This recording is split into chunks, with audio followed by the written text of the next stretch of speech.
एक बार अकबर ने बीरबल से पूछा कि बीरबल तेरे हाथों पे बाल क्यों नहीं है किसी के बाल तो दिखाओ मेरे को, है क्या?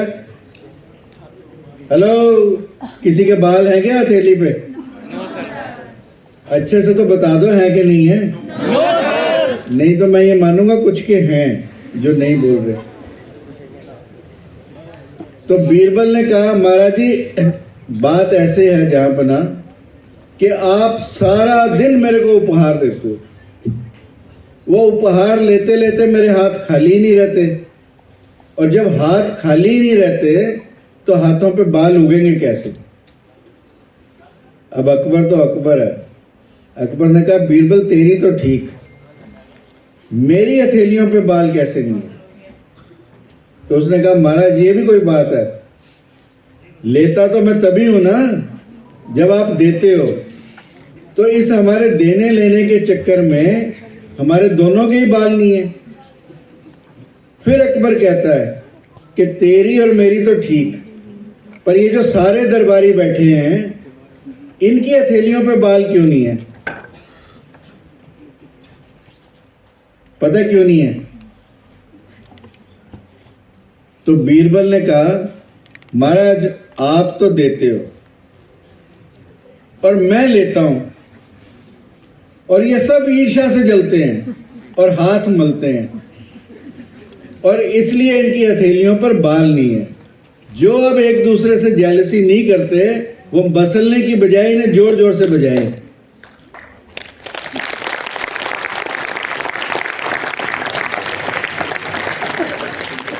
क्योंकि जेलसी एक ऐसा दुर्गुण है जीवन में। जेलसी समझते हो क्या? ईर्ष्या। ईर्ष्या, ईर्ष्या एक ऐसा शब्द है और एक ऐसा दुर्गुण है जो आपको कहीं पर नहीं लेकर जाता। भैंस की खुट्टी कितने लोगों ने देखी है? गाय की खुट्टी कितने लोगों ने देखी है?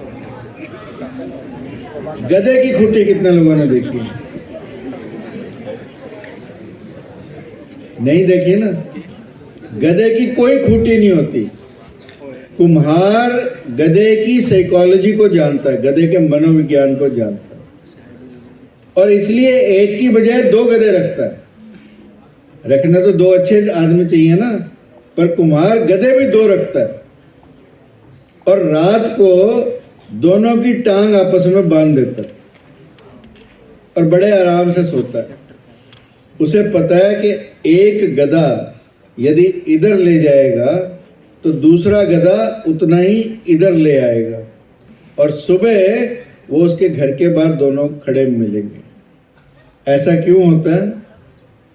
क्योंकि जेलसी गधों का गुण है और आदमियों का दुर्गुण है। इसलिए जेलसी हमें कहीं नहीं लेकर जाती। जैसे गधे कहीं पर नहीं गए, अपने स्थान पर ही रहे। इसलिए पहली चीज तो इस इंडक्शन प्रोग्राम में ये समझ लो कि खुलकर एक दूसरे की तारीफ करो, खुलकर तालियां बजाओ, और किसी से भी लेश मात्र भी ईर्ष्या अपने जीवन में मत करो। If at all competition has to be there, it has to be a healthy competition. कि तुम अपना तैयारी करो, वो अपनी तैयारी करे, पर हम एक दूसरे के नुकसान के लिए तैयारी ना करें। This is the first and foremost priority and attitude of a student. और जब मैं एटीट्यूड की बात करता हूं तो देखो, हमें सिलेबस तो सारे टीचर पढ़ाएंगे। मैं तुम्हें आज कोई सिलेबस पढ़ाने नहीं आया, क्योंकि सिलेबस से हमें केवल डिग्री मिलती है, और डिग्री से मैडम जी ये बातें तो बस में और ऑटो में बहुत आएंगी, पर थोड़ी सी बात सुनोगे और अगर एक भी बात पसंद में आएगी तो तुम्हारा जीवन बदलेगा। This I can guarantee you.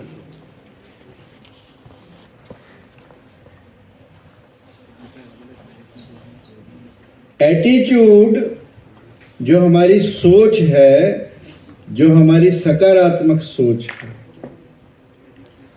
वो हमारे जीवन में सबसे महत्वपूर्ण है और सोच हमारे जीवन को बनाती है।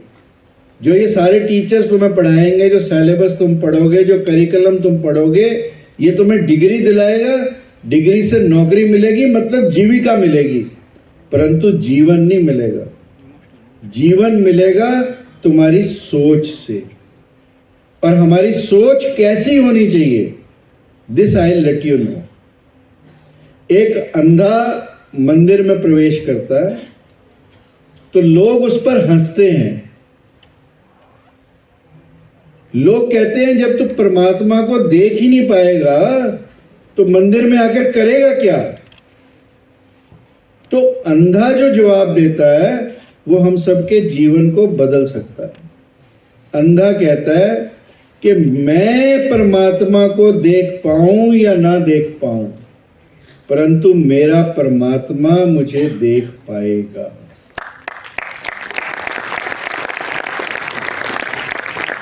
That is the attitude, that is the vision, and that is the positivity.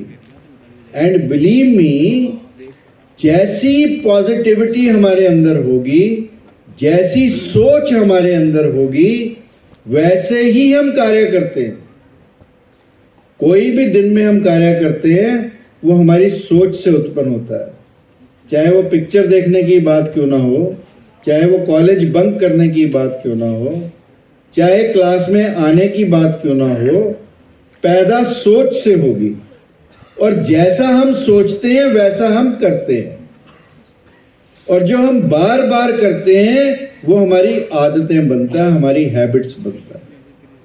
और जो हमारी आदतें हैं वो हमारा कैरेक्टर बनाती है। और जैसा हमारा कैरेक्टर होता है वैसी हमारी डेस्टिनी होती है। सो देयरफॉर हमारी डेस्टिनी, हमारे भविष्य और हमारे सोच के बीच में क्या है।